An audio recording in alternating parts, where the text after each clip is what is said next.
Hey, let me show you 5 tips what it can do if your Apple Watch is not charging. Take a look, like in my case. First of all, we have to just restart this device. We have to just click and hold the side button and the crown control button simultaneously until the screen goes black. There we go. Now we will have to release both buttons, wait until the device turns on back.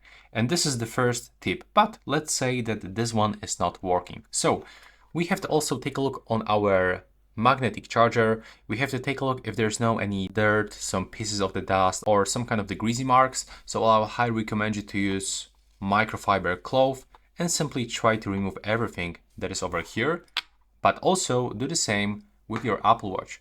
So you know you're charging your Apple Watch with the sensors over here. So we have to also clean this to remove all of those greasy marks.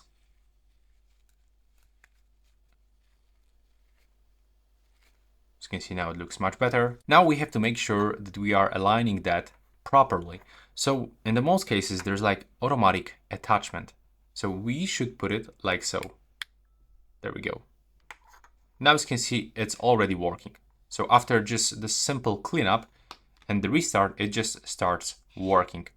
And also, if it is still not working for some reason, then you can try a different power source. So you can plug it into another USB port, into another power adapter, outlet, or for example, you can even try to use your phone. Take a look.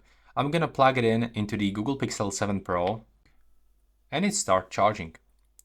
So yeah, this is 5 tips for you. If it is still not working for some reason, then probably something is wrong with this magnetic charger, and I will basically go into any Apple store and simply try another one